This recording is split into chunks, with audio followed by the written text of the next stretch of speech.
year on, Omar Jasika and tennis's escalating online abuse problem. Sean, thanks for joining us for a few minutes tonight. Thank you very much, Brett. Pleasure to be on the show. Yeah, we spoke going back a year ago. Omar spoke pretty candidly with us about the growing issue of online abuse in professional tennis. A year on, what did you discover talking to Omar? Oh, exactly right, Brett.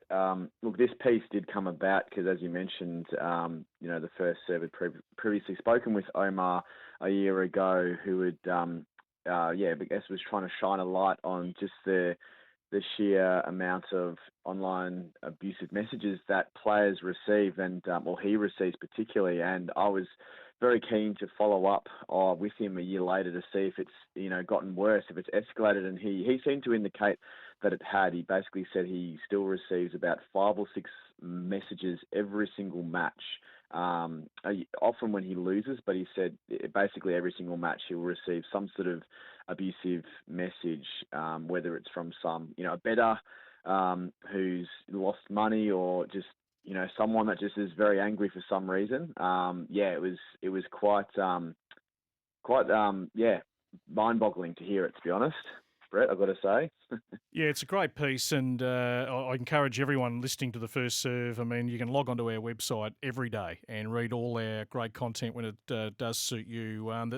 This stuff seems to be growing. I was just, watching what had happened out of the Napoli Challenger, the ATP Challenger across the weekend. If you haven't seen the footage on YouTube, once again highlighting the disruptive presence of betting-related spectators. So this is connected with sort of online abuse. Andrea Pellegrino, the Italian, was taking on Vitaly Sachko of Ukraine. Sections of the crowd vocally supporting the Ukrainian player. So we've got the online abuse, and then we've got the abuse within stadium for people who are clearly betting on matches. So the problem was not simply the preference for one athlete, but the constant interruptions that made it difficult for Pellegrino to maintain focus. So he won the first set in a tie-break, and then Sechko's odds shifted, sparking loud reactions from those invested in the betting outcome, which affected the rest of the match. And the scenes afterwards, at the completion of that match, of just the abuse being hurled, quite frightening, Sean, that this stuff is going on. Yeah, it certainly is. I did see that, read that story, and I think it also follows on from another Italian tennis player, Lucrezia Stefanini, who basically, I think she posted a video about how she and her family were threatened, receiving a text message of a photo featuring a gun when she was playing a qualifying match in Indian Wells just recently. And it's funny, well, it's not funny at all, but reading that or seeing that message, that's Omar Jasika had a very similar experience where a guy basically sent him a picture of his gun as well, and essentially was saying, this is waiting for you kind of thing. So, very, very scary stuff. It's not just, I guess, it's one thing to, I guess, cop abuse because, someone has either lost a bet or just not happy that you won. It's another thing to make, threats to you and your family. That's the scary part about all this, Brett. Yeah, no doubt, Sean. And it's been a tough year for Omar. I mean, his ranking has certainly gone down. The mental toll, you spoke to him about that. How much has it affected him deep down? Because clearly it's had maybe some impact on his tennis.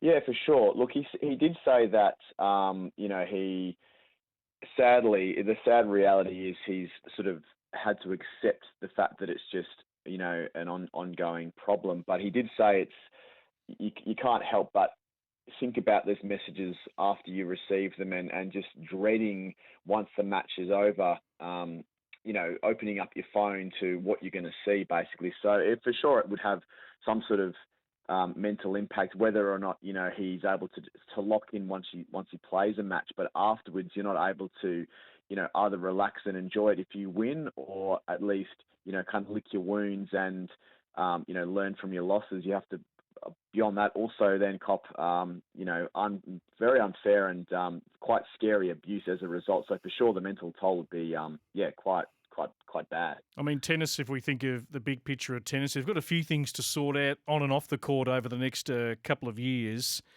The bigger picture of this is an issue that We've got about a minute here, Sean, but this is probably the toughest issue to try and resolve.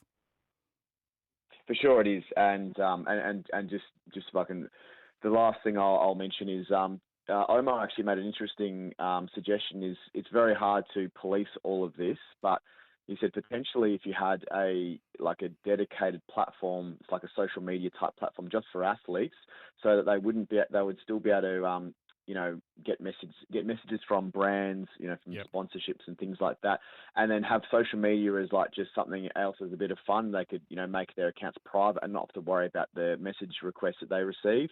That could be, one way of looking at it, but it's a very complex issue. There's no easy answer for this one, that's for sure. A year on, Omar Jasika and tennis's escalating online abuse problem. I encourage you to go and read the article in full at thefirstserve.com.au. Sean, thank you for highlighting it. Again, it's an important issue that we need to keep discussing and protecting these tennis players who are trying to ply their trade to the best of their ability.